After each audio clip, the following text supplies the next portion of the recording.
Yeah, just a quick review of the IEADEN Precut Kinesiology tape for knees.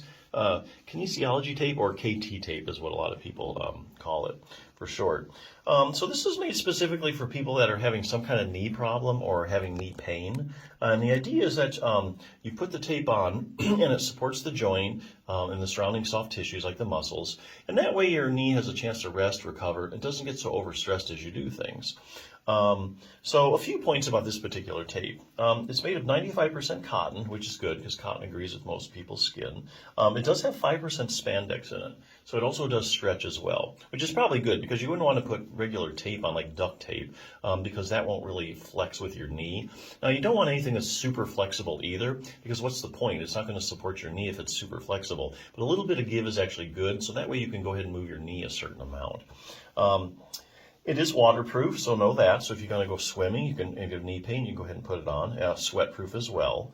Like I said, the flexibility property is really good too. So yeah, other things you can do for your knee besides putting on tape, just a few other ideas for you. Bulletproof your knee is where I'm getting this from. If you have any kind of a knee problem, make sure that you're strengthening your quadriceps muscle, at least one exercise. I'll tell you why. Quadriceps is a big muscle on the top of your leg here. Here's your kneecap or your patella for reference.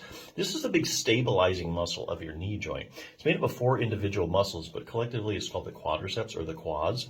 So research is finding now, you take about anybody with any kind of knee problem, I can probably find a study where researchers have tested the muscles around the knee, and they find it's just the quadriceps muscle that you have a problem with. So it's this selective problem when you have a knee issue that your quadriceps is weak, or some of these studies are also doing CT scans, and they look at cross-sectional area, and they find it's actually smaller than normal. So for instance, knee swelling in the quadriceps, another study demonstrated that even if you have as little as 20 milliliters of fluid in your knee, which is just over a tablespoon, it's enough to decrease the strength of your quadriceps muscle. So if you have any kind of chronic or acute swelling in there, it takes its toll on your quadriceps muscle. It can't contract like it should.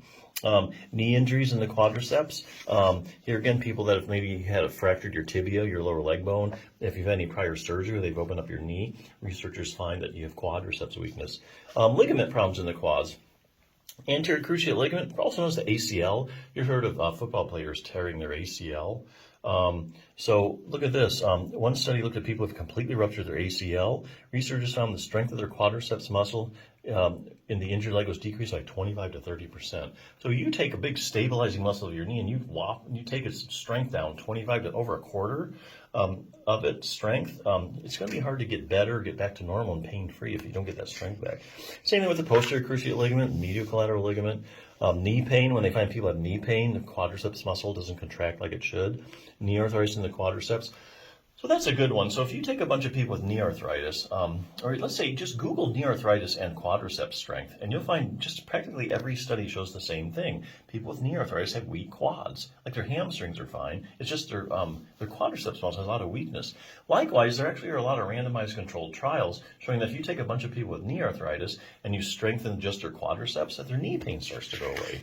And some of these studies are even showing that the people that have the stronger quads in these studies have the least progression over time of their knee arthritis. If you got knee arthritis, you got a lot of reasons to strengthen your quads.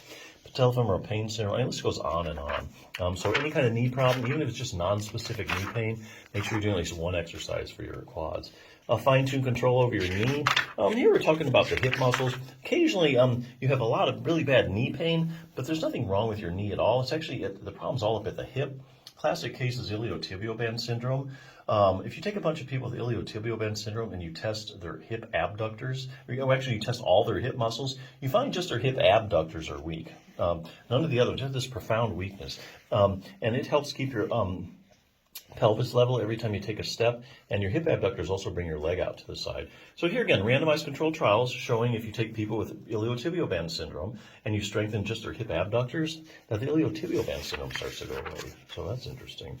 Of course, you want to keep your knee flexible. We all know your knee bends and straightens. A lot of people don't know is your knee actually rotates. About the last 10 to 15 degrees of you straightening your leg out, it actually rotates laterally or out to the side. Here's a little test to see if you have that accessory motion. So that's something you can stretch out if you know what stretches to do. And probably the last thing you can consider doing to get your knee fully functional, increasing dynamic knee stability. Here then they're talking about proprioception. So proprioception is your position sense. So like if I suddenly turn off the lights, you'd probably be able to tell me whether your knee is bent or straight. And that's because you have these receptors in your joint around your knee and the muscles around your knee, and they give your brain constant feedback as to where your knee is in space. But what researchers are doing now, they're going out to different patients with different knee problems, and they're testing their proprioception, and they're finding it's decreased. It's not really what it should be. Now, it's not like they don't know where their knee is or anything, because that'd be a true neurological issue. There are some cases like that. But basically, they're just finding it's just not up to normal. So that's something that you need to get back to normal, have a fully functioning knee. But hey, nothing's as quick as putting on a little extra tape here, give your knee some support. A lot of people put it on, say their knee feels a lot better. So there you go. Check it out.